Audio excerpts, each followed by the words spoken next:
offshore investments, prostitution, tax havens, drug trafficking, wealth management, the looting of natural resources. Everything seems to oppose banks and organized crime. Everything except for one detail.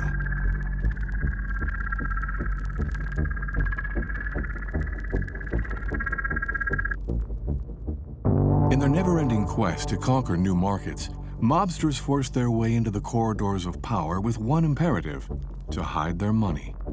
In 1 century, white-collar organized crime has left its mark on the worlds of business and international finance. Our 3 films will tell the story of a criminal alliance between mafias and banks.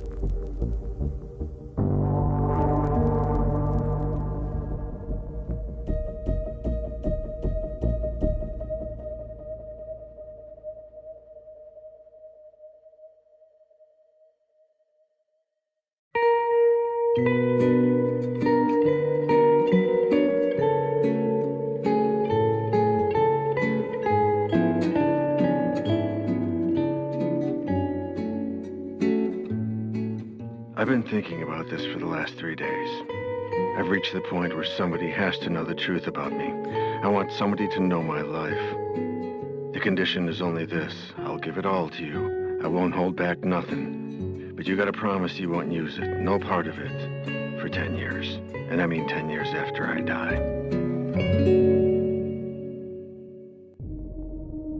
In 1960, Charles Lucky Luciano, the exiled godfather of the New York Mafia, confided in a Hollywood producer and writer. He told him in blunt language about his life in organized crime and revealed details about the forming of the American branch of Cosa Nostra. For Lucky Luciano, serious business started in the early 20s in Manhattan during Prohibition.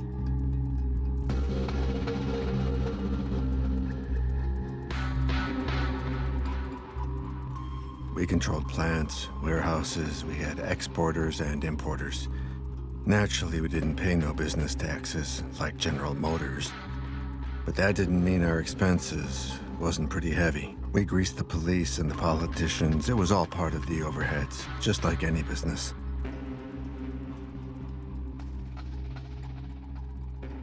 New York was crucial in 2 ways to the story of Prohibition.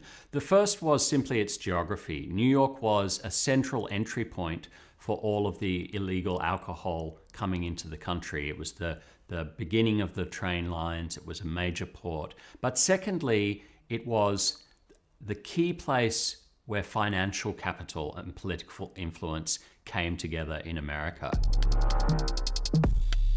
In the 1920s, Wall Street was becoming a hub of international finance. The dollar was yet to conquer the world, but the bankers of Manhattan were the forerunners of new capitalism, drunk on its own success.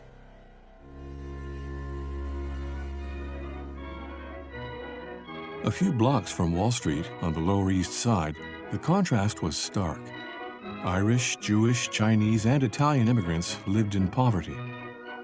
Gangs ran the streets, along with protection rackets and prostitution.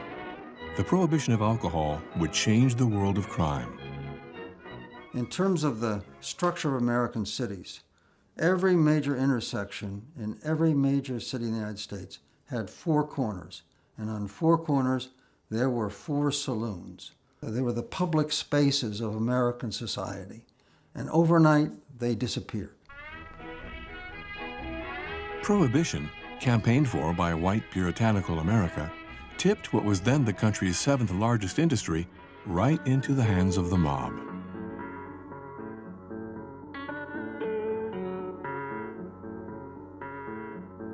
Drinkers were a bunch of sheep just waiting to be fleeced.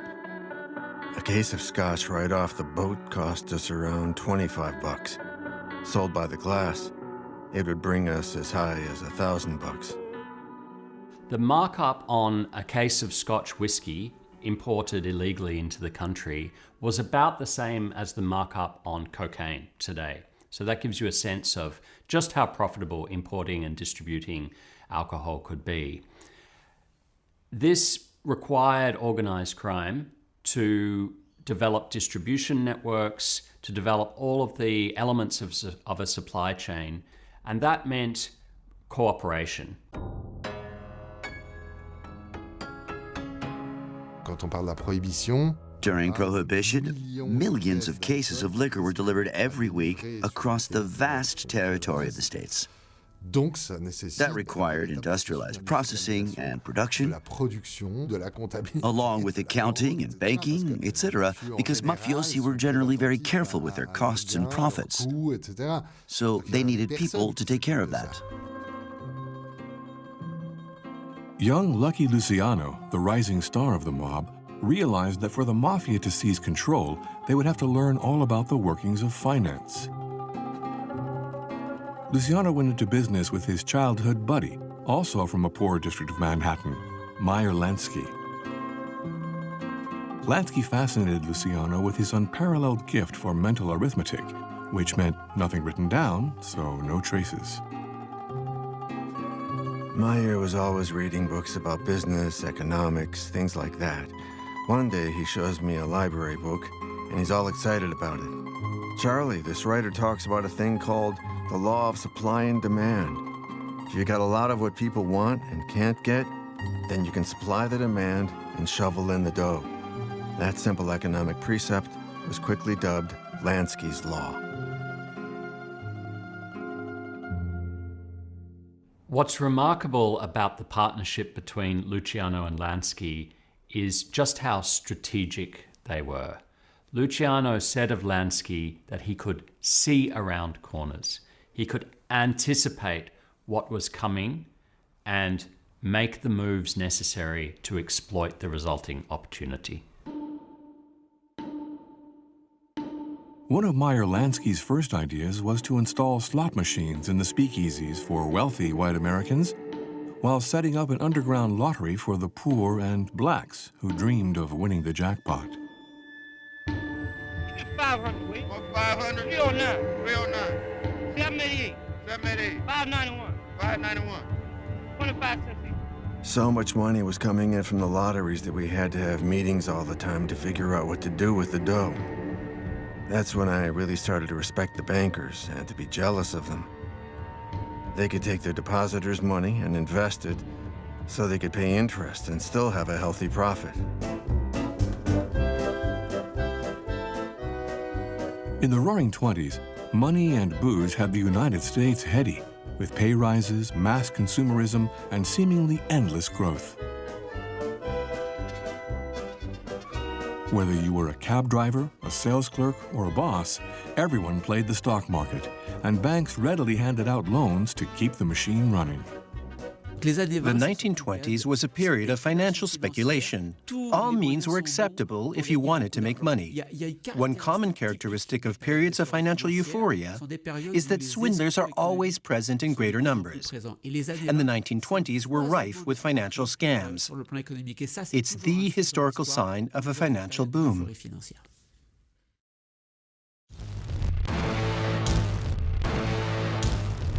In October 1929, the stock market collapsed. In one morning, entire fortunes were lost. Fear swept America. The country demanded explanations from bankers, brokers, and businessmen. The public became aware that people who seemed respectable on the outside, wealthy bankers and financiers, they could also be guilty of actions that endangered the capitalist system itself. People started to become aware that white-collar criminals did actually exist, and they came up with all kinds of nicknames for them, like banksters, a play on the word gangsters, and these banksters had endangered America's entire financial system. But the Italian-American mafia was far from a financial crisis. At the height of Prohibition, the mob's main problem was what to do with all their cash. Yet to find a foothold in banking, they did start to finance the struggling economy. Numerous enterprises on the verge of ruin, manufacturers, meat packers, dairy produce companies, trucking companies, and other key sectors of the economy found themselves under mafia control. The cash flowed and was largely reinvested in the prohibition system. But it would also be used to finance what we call conspicuous consumption, a lifestyle in which gangsters like to show off their wealth. Some even claim that the term money laundering came from Al Capone, who owned a chain of laundries, having invested his dirty money in a totally legal business area.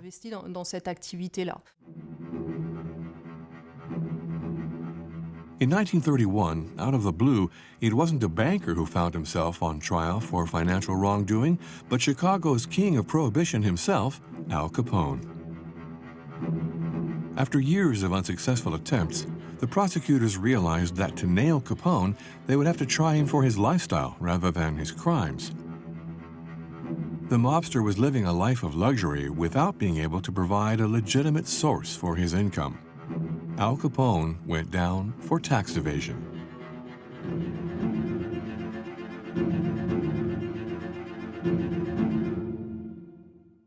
It became clear after that if you were in criminal business, you damn well better come up with a way to hide the money so the police couldn't get their hands on it, and so that the Internal Revenue Service wouldn't know that you had hidden money, and that was something that was going to get you in jail.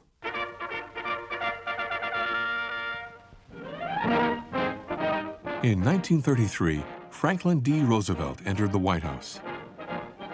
His priority? To drag the country out of the Great Depression. He launched the New Deal to aid the victims of the financial crisis. He also oversaw a banking revolution in the form of the Glass-Steagall Act. The new banking law was a genius invention in terms of public regulation. It started by saying, we must separate retail banks and merchant banks. A retail bank is where you and I have our accounts. Then there are the merchant banks, which speculate on the national and international financial markets. Roosevelt said, we'll separate them. There'll be banks that finance the economy and banks that play on the markets. That way, if there was a panic on the markets and the merchant banks messed up, at least retail banking, which finances our economy, would still be there. So the banks were split up and regulated. Anyway, banks were very profitable, so they accepted the financial regulation laid out in Roosevelt's new banking law, and that resulted in 40 years of banking and financial stability. Roosevelt's policy marked the beginning of the welfare state and the redistribution of wealth. But the U.S. Treasury soon discovered that a large part of the money of the great fortunes subjected to taxation had vanished.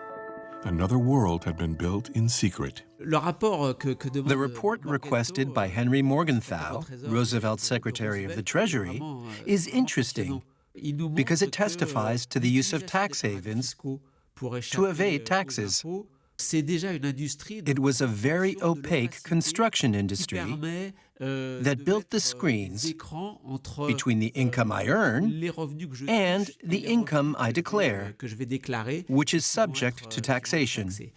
And that was organized on an industrial scale in the 1920s and 30s to allow the rich to deposit money elsewhere and hide it from those whose job it was to tax it.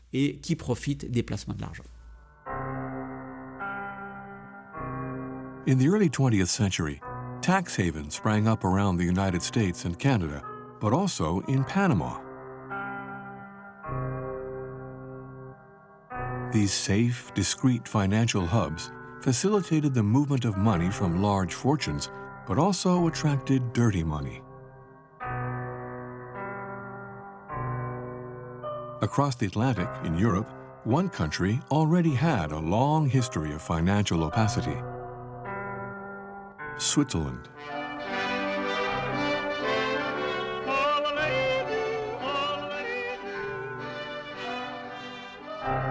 A haven for the assets of aristocrats during the French Revolution of 1789, and then that of the great industrial families of the 19th century, Switzerland wrote banking secrecy into its law in 1934. The Swiss banking law of 1934, the famous Article 47, basically states any bank personnel who give information on the accounts of clients to the Swiss or a foreign government will be subject to criminal proceedings. It became a felony, which meant that for years and years, no Swiss journalist could investigate bank accounts. Because if you were in Switzerland and you revealed the slightest piece of banking information, you could end up in jail. So, yes, Switzerland is a place essential for anybody who wants to keep anything secret. Governments, criminals, business people, rich families. Switzerland is the place. It would be a few years before mobsters realized the interest in placing their money at the heart of the international banking system. For the time being, the New York Mafia had other concerns. In 1933, prohibition was abolished. Suddenly deprived of its primary source of income, the Mafia reorganized. Lucky Luciano had the old guard assassinated, became the boss of the New York Mafia, and proposed a managerial pact between the major families in the east of the United States. This was the birth of the Commission, the ancestor of the American Cosa Nostra. The Commission was Luciano's contribution to the history of organized crime. But the gangster hit the headlines for a very different reason.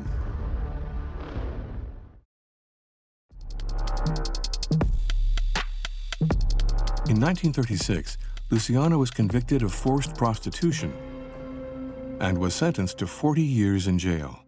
End of a chapter.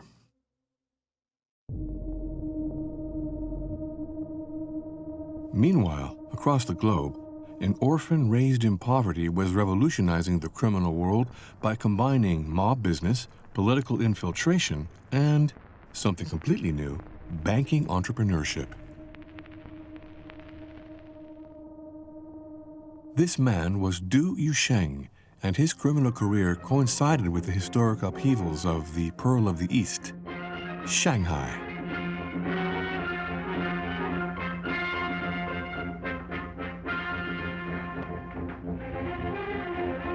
In the 1920s, Shanghai was the temple of colonial capitalism, where human life was worthless. The main port of China, and soon all of Asia, Shanghai was plagued by two vices, opium and money.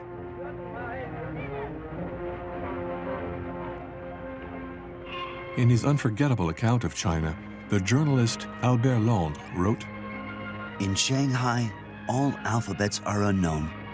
Here, language isn't written with letters, but with numbers. To become a millionaire, you don't need to know how to read and write. Counting is enough. Shanghai is a very fat golden calf."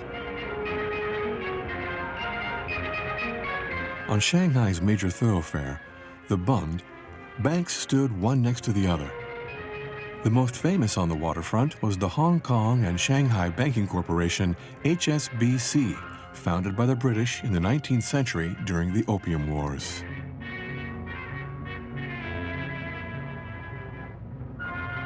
Amid the financial hustle and bustle, Chinese gangsters, organized into triads, controlled the underworld economy.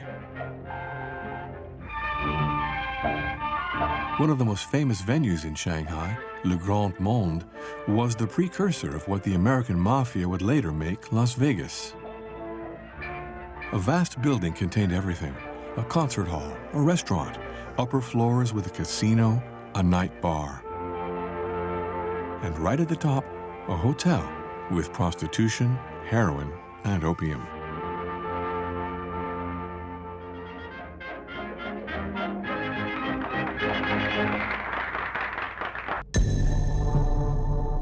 Enter Du Yusheng. Age 20, he joined the powerful triad, the Green Gang, based in the heart of the French Concession.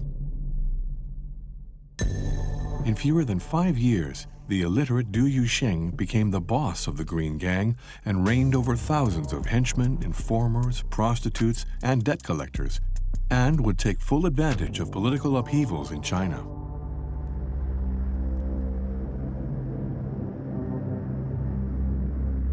In the mid-1920s, the Chinese Communist Party, founded inside the French concession, is a source of worry. The colonial police asked the Green Gang to quash any kind of political uprising. In return, the gang's opium dens were tolerated. A pact was sealed between the French authorities and Du Yusheng. In April 1927, as strikes were breaking out, Du Yusheng had strikers murdered by Green Gang henchmen.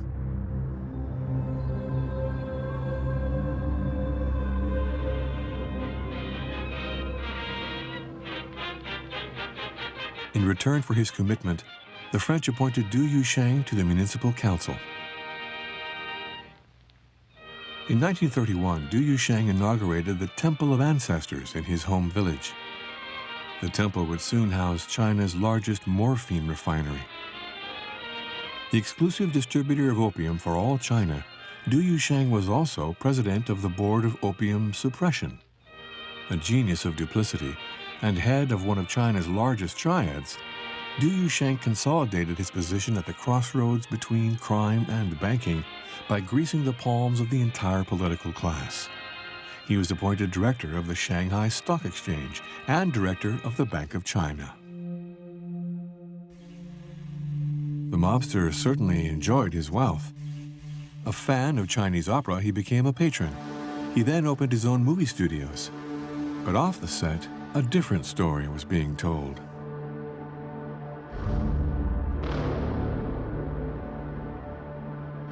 The Japanese invasion of Manchuria in 1931 brought war. In Shanghai in 1937, the foreign concessions were badly hit by Japanese bombing raids. To protect his interests, Du Yusheng decided to leave China and move to British-governed Hong Kong. Dear Shu, I'm writing to you having arrived in Hong Kong. Since the crisis, the price of gold has risen as fast as a fleeing horse. Since the government announced certain measures, the situation seems to have calmed down. But our government is killing the hen to take its eggs. The future is unpredictable. Please keep my businesses running in Shanghai. My health is improving, and I plan to return early next month.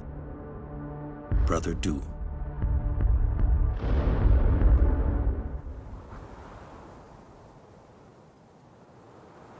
After the war, the foreign concessions were returned to China.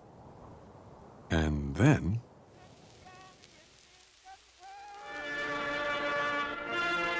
in 1949, the communists came to power in Beijing, marking the end of a world. The triad bosses packed up and left for Hong Kong, Macau, and Taiwan. When Du Yusheng died in 1951 in Hong Kong from the long-term effects of opium use, Shanghai had already entered into a state of deep lethargy from which it wouldn't emerge until 40 years later.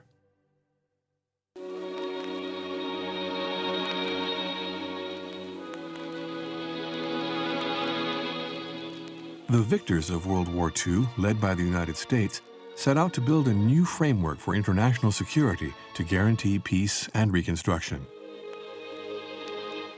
One particular event would reshape international finance: the Bretton Woods Conference.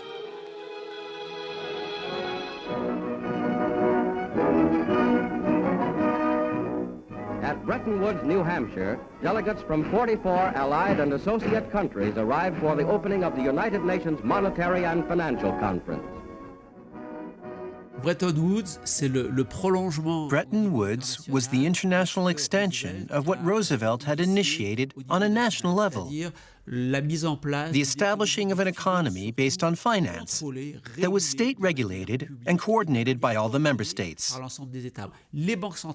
Central banks would intervene to ensure that currencies didn't overfluctuate, so that the international monetary system would remain stable, and capital couldn't easily pass from one country to another. At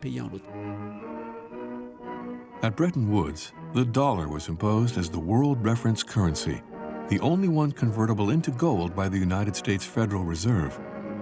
A seemingly impregnable wall had been constructed to impede the world's abusers of secret finance. But criminal operators would soon start looking for possible breaches in this wall.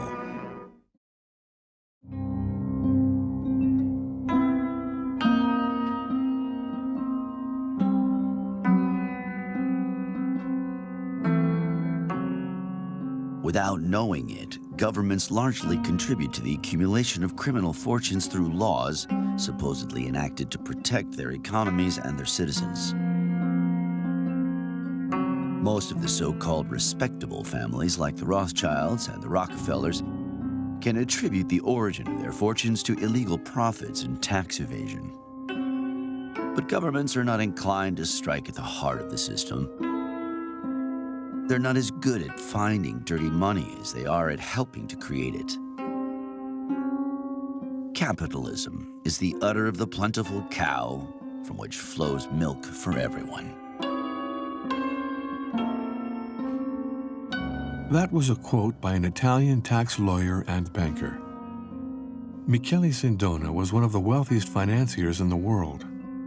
The banker of the Mafia and the Vatican, and a great admirer of Machiavelli, Sindona dedicated his life to money and a hatred of communism. He was an emblematic figure of the Cold War era. Sindona was a guy who was incredibly slick. One of these people who would charm you to the point where you'd give them everything in your wallet and you would still be trying to figure out how to get more to give him. This was a man who had that incredible charisma that enables him to convince serious people he's a serious person. So it's not surprising that this is a man who could jump into all sorts of situations. And although on paper there's not much to him, he had the capacity to just suck people in like crazy.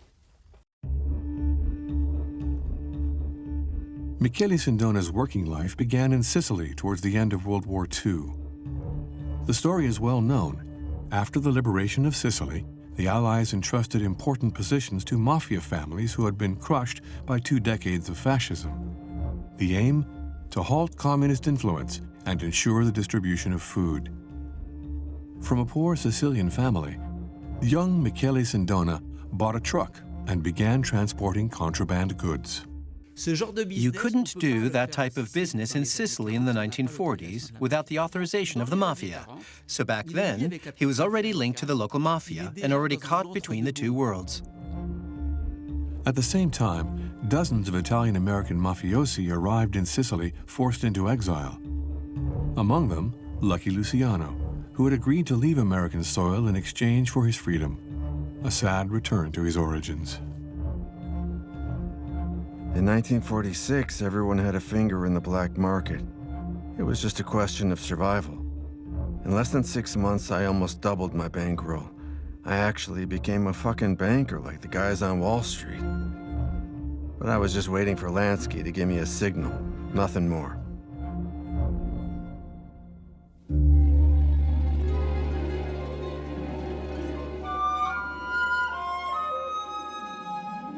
While the fallen godfather played Wall Street banker in his home village, Michele Sindona was busy seeking out new avenues for organized crime.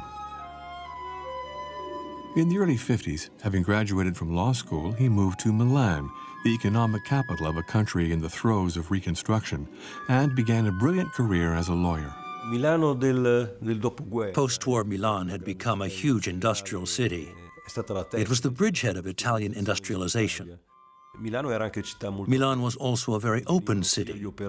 Workers came from the south to work in the plants, followed by lots of professionals, also from the south, who wanted to make a career in Milan. Accountants, attorneys, solicitors, and that was how Sindona arrived in the city.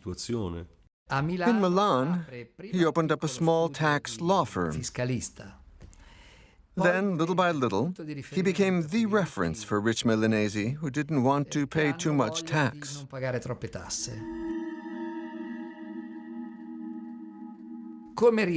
come Sindona was the best at this little game? Thanks to an intuition which seems commonplace to us now, but which at the time was a genuine innovation in Italy. The use of foreign banks, secret accounts, Swiss banks, money earned in Italy transferred to Switzerland, then placed in impenetrable financial systems with fallout points in Liechtenstein.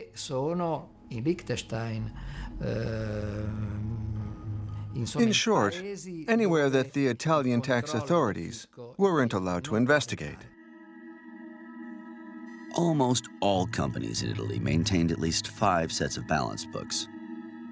One for the taxmen, one for the banks, one for the minority shareholders, one for the board of directors, and one that contained the truth.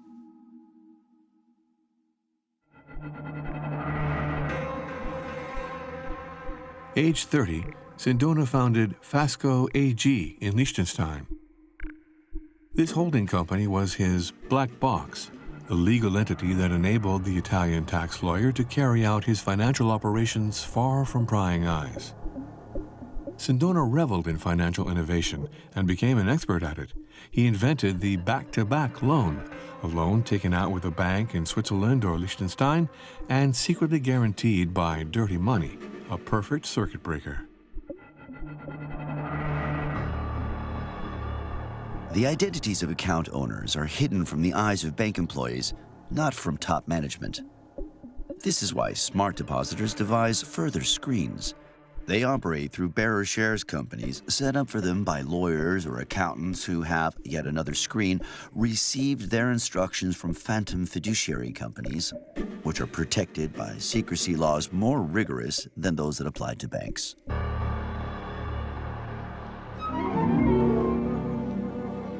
In the early years of the Cold War, Italy was the geopolitical fault line between the two blocs, Western and Soviet, the theater of a fierce political battle, made even fiercer when the Italian Communist Party, aligned with Moscow, seemed on the verge of taking power.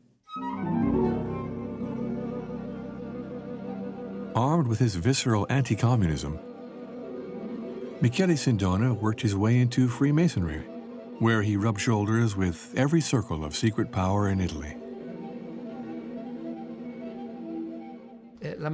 Freemasonry is like a trade fair, where bankers, secret service chiefs, politicians, and businessmen swap information. But there is also members of organized crime. At the time, mainly Cosa Nostra. It was pretty much a case of mutual attraction among those with power. And the Mafia is an element of power. But it was the same thing in the provinces. On the main squares of villages, every Sunday morning, you'd see the mayor, the member of parliament, the pharmacist, the police chief, and the local Mafia boss all together. In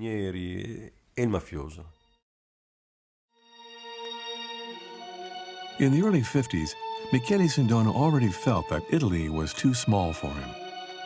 To fill his address book with even more names, he made a trip to New York.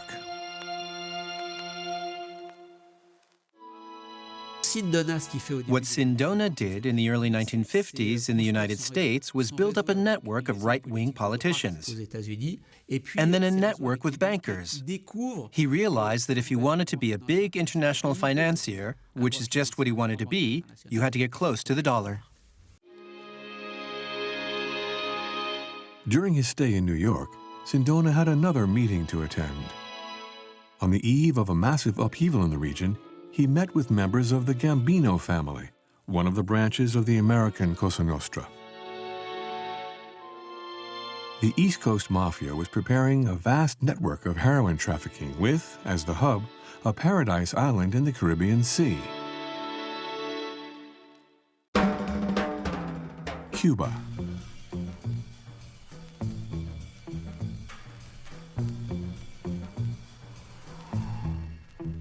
In 1952, the man in power in Havana was the dictator Fulgencio Batista.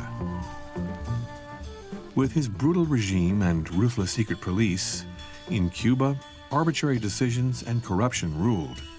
Batista had a history. During Prohibition, Cuba was a hub of alcohol smuggling into Florida. Fulgencio Batista had forged a friendship with a man we've already come across, Meyer Lansky himself. Once in power, Batista offered Lansky a post as a governmental advisor for the development of the island.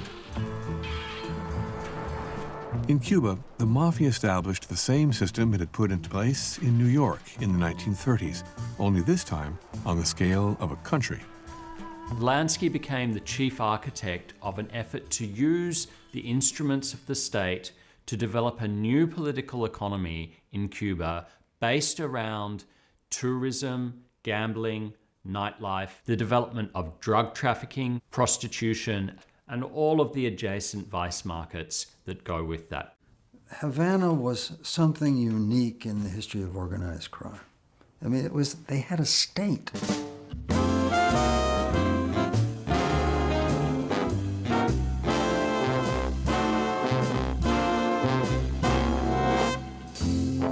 Honest gambling, I mean, good tables, beautiful environment, glorious hotels, wide open bordellos. They had built an empire. They had built, an adult Disneyland, a fantasy world for consenting adults.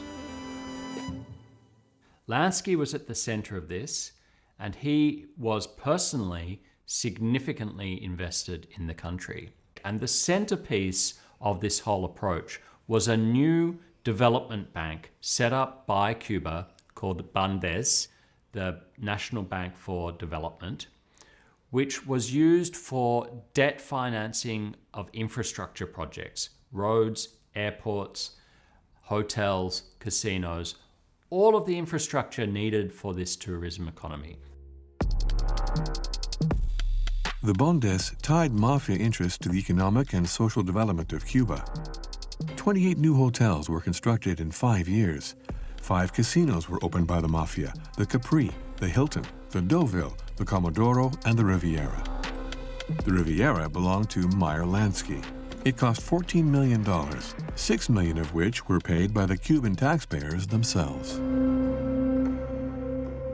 They were so invested emotionally, financially, strategically in this model that the mob became blind to the weakness of the foundations of the model, in particular, the social foundations of the model.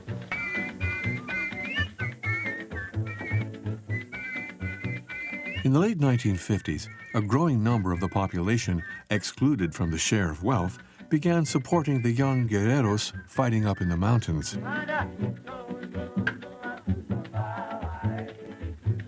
Fidel Castro, Ernesto Guevara, and their brothers and sisters in arms advanced day by day on the capital. New York's Mafia families, at the head of a massive heroin trafficking network between Cuba, Europe, and the United States, started to consider a change of alliances.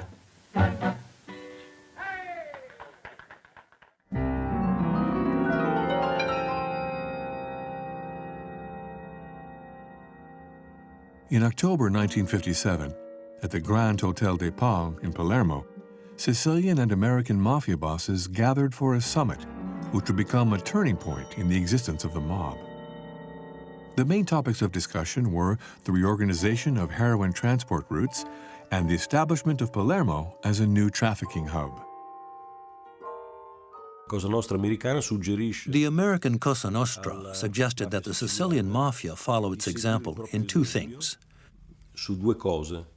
The first was creating jurisdictions, dividing up territory according to competencies and attributions of power. The second was getting into the drug business. During the meeting, the Mafia decided they needed a financier to manage the earnings from the growing trade in heroin. And there was one man who knew the workings of hidden finance, dummy corporations, and other money-disguising tools. Michele Sindona became the banker of Cosa Nostra. In 1957, he took over the management of Mafia money, Not laundering. There were already people in place who could do that, making illegal money look legal. This money needed to be invested so it would earn. So in 1957, Sindona was asked to manage money for the Mafia. The Mafia saw Sindona as the key to the international banking system. And he knew that in working for the Mafia, he would have his hands on colossal sums of money. Sindona was now in the middle of a nebula in which the great Milanese fortunes and Mafia cash circulated, soon to be joined by Vatican money. In the early 60s, Sindona became close friends with the Archbishop of Milan, Cardinal Montini. In 1963, Montini was elected Pope under the name Paul VI. Sindona obtained access to the holiest of holies, the IOR, the Vatican Bank, and was placed in charge of the finances of the patrimony of the Holy See. La Banca del Vaticano è una banca offshore. The Vatican Bank is an offshore located in the middle of Rome. Sindona riesce a restaurare. Thanks to the relationship Sindona managed to forge with the Vatican, he was able to use IOR as another toolbox for operating across the world in giro per il mondo. And attracting and multiplying big money. Attirare molti soldi. In 1964, Sindona went into business with a banker just back from London with some sensational news. The Eurodollar.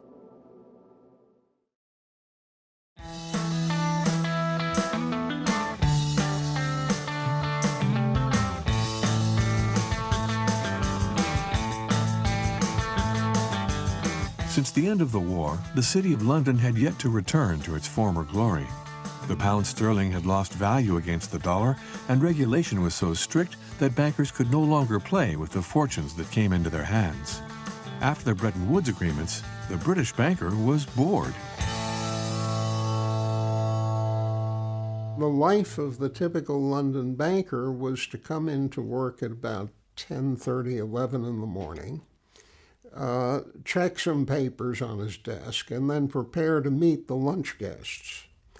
And then you would go to the private dining room, have a long lunch with multiple wines, and everybody was home, probably napping by about 3:30 or 4 in the afternoon. And it was a pretty leisurely and somewhat boring life, but not totally. But boredom didn't stop them from conspiring. A handful of city bankers would set about chipping away at the fine architecture of Bretton Woods by creating the Eurodollar market. Foreign investors were hence authorized to deposit and borrow US dollars from British banks.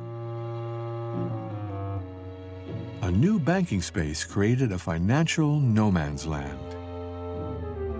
Operators were able to shift money with zero scrutiny or control. American regulators couldn't do a thing because the dollars were outside of their jurisdiction. Same for the Bank of England, since transactions were carried out in dollars, a currency from outside of Britain.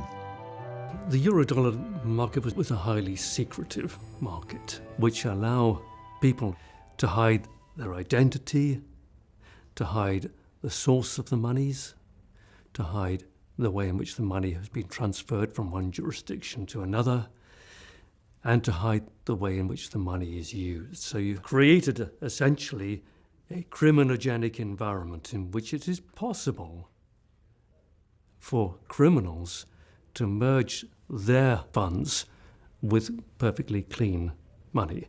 And inevitably that is what happened, because it was the criminals of this world who were amongst the first users of the offshore Eurodollar market. The staggering boom in deposits of Eurodollars marked the return of the British Empire. Only this empire wasn't colonial, but financial. And its heart was no longer Buckingham Palace, but the City of London. It was in the former dependencies of the Crown, like the Channel Islands and the West Indies, that this new empire would spread out, until it had control of half the world's offshore banking. Les banques américaines American banks moved into the city of London in large numbers during the second half of the 1960s, saying to their clients, look, if you want to earn big interests, we go to London. After that, Société Générale, Dutch bankers, Belgian banks, everyone moved to London. This was an example of bankers implementing an organized strategy, fully aware that they were breaking their own country's banking and financial regulations.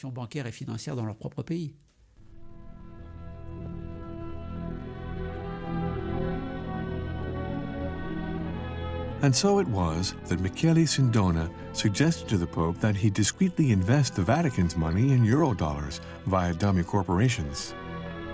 The Pontiff gave him his blessing and bestowed on him the title Mercator Senesis Romanum Curiam Secens. In other words, banker of the Vatican. The servant of the underworld became the financier of God.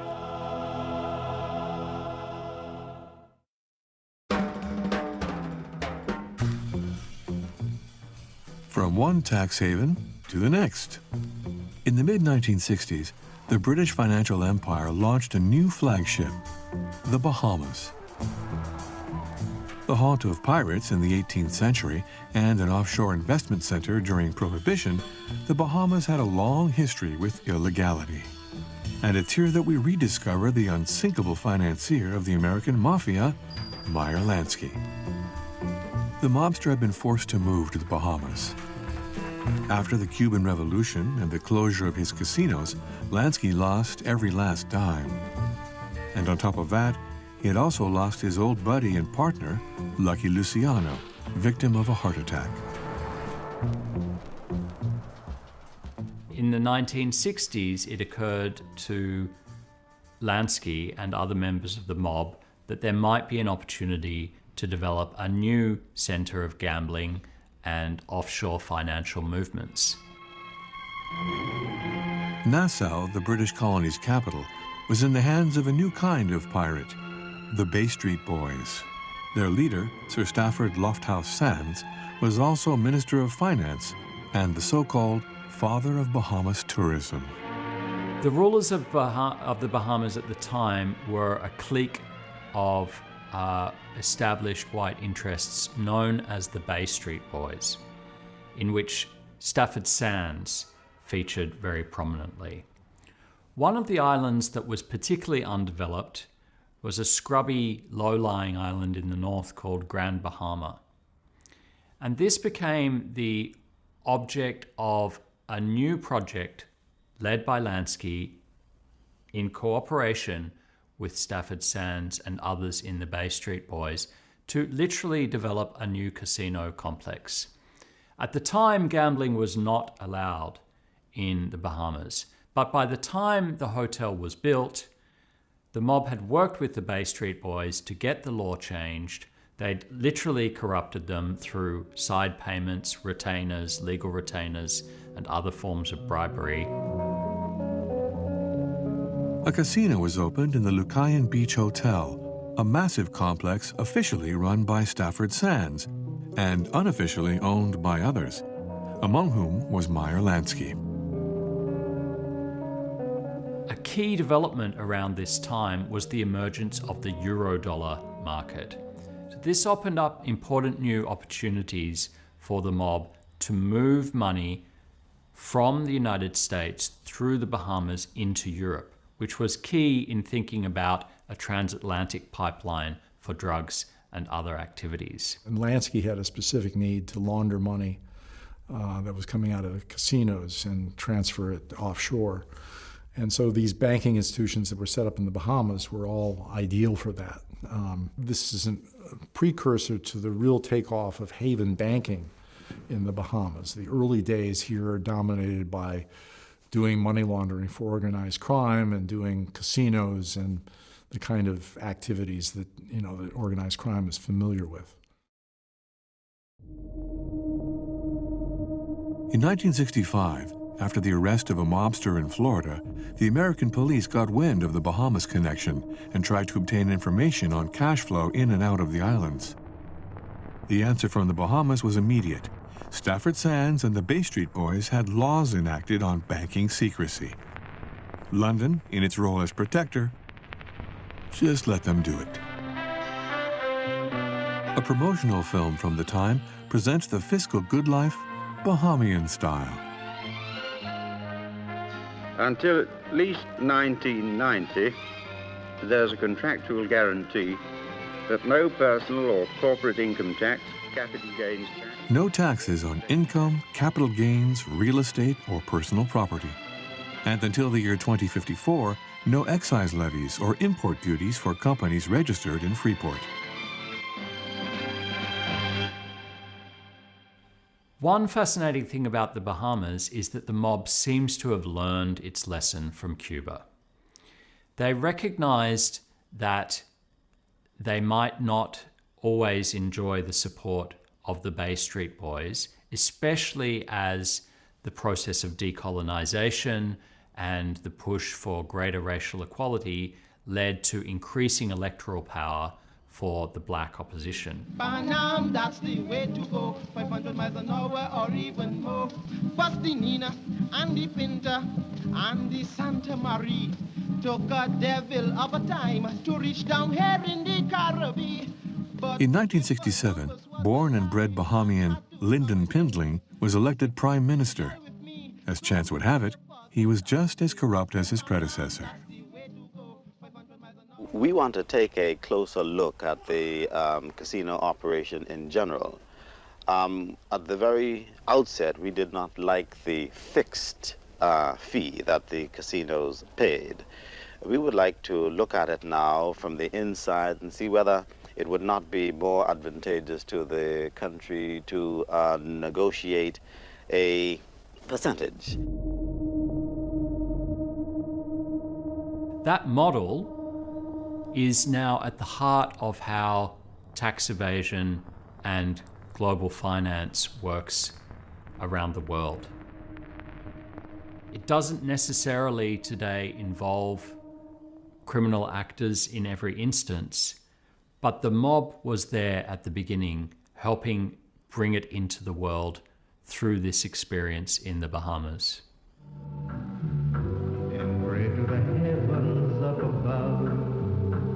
Meyer Lansky's gamble had paid off. He had established a system that would outlive him. In the following decade, the Colombian cartels went into business with Pindling, and the Bahamas would become a hub for cocaine smuggling into Florida and the United States, backed by a system of casinos, banks, and total immunity.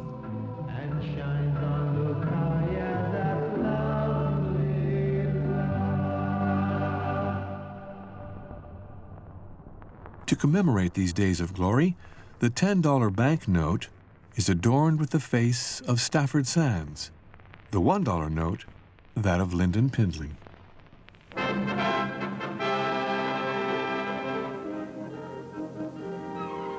As we entered the 1970s, new U.S. President Good evening. Richard Nixon brought an end to the convertibility of the dollar into gold, all but abolishing the Bretton Woods Agreement. The values of currencies were now left to free market conditions. The controls that regulated the circulation of international capital were abandoned. A new period in financial liberalism had dawned.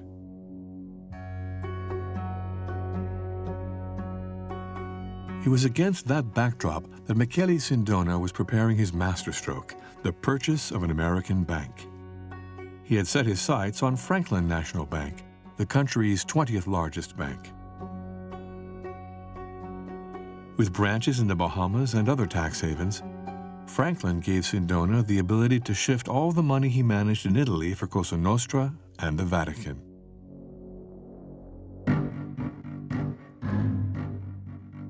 But Sindona didn't abandon the Italian political arena. The strategy of tension implemented by neo-fascist movements plunged the country into chaos and bloody street battles with the far left. Terrorist attacks and assassinations of public figures weakened the already drifting Italian state.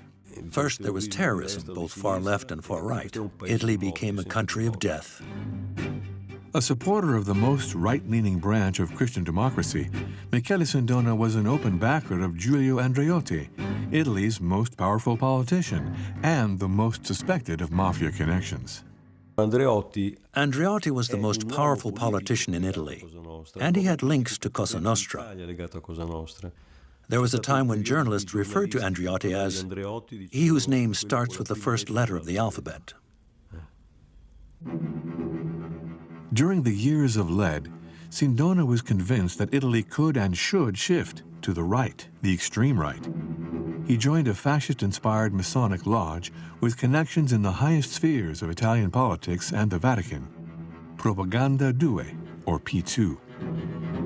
With Sindona's political and financial backing, P2 increased coup d'etat attempts and dreamt of installing strong rule and ridding Italy of its communists.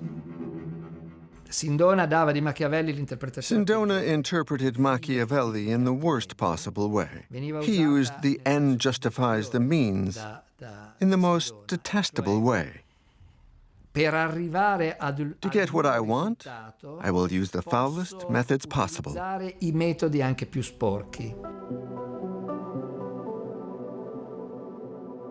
Convinced of his genius and of his ability to win the war against communism, at the very top in international finance and close to the divine light, Sindona suddenly fell. In 1974, due to highly risky stock market investments of his own making, Franklin National Bank was declared insolvent. Sindona's Italian banks collapsed in its wake. In 1979, Sindona was arrested in the United States for his role in the Franklin bankruptcy. He was charged with 68 counts of fraud. His financial collapse was a disaster for the Vatican and the Mafia. Everybody dropped him. In Italy, Giorgio Ambrosoli, the lawyer appointed as liquidator of Sindona's empire, discovered the system's black box, hidden financial networks backed by multiple offshore companies, a holding company in Liechtenstein, trading companies. Everything was revealed. From his American prison cell, Sindona attempted to stop the investigations. Ambrosoli received anonymous threats, which he managed to record.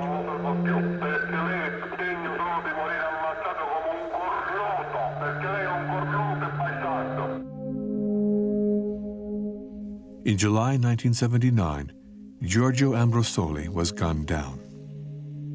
When Andreotti was asked how he felt about Ambrosoli, he answered, he went looking for it. In other words, it's his fault he was killed. That says everything about the relations between Ambrosoli, power, and Sindona.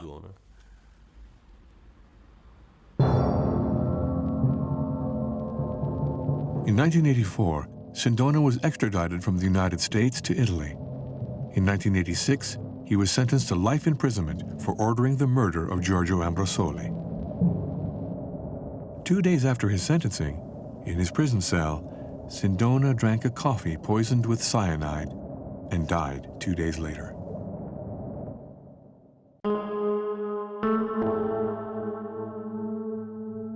In the early 1980s, another great figure of the American Mafia passed. Meyer Lansky's ventures in the Bahamas proved to be his last. Deported out of Israel, which had refused his law of return, he finished his life in Florida, cut off from the world and penniless. One of the last photos of him dates from 1975, walking his dog in Miami. The kid from the Lower East Side left with one last quip. I learned too late that it was a lot easier and more profitable to steal money from people legally than illegally.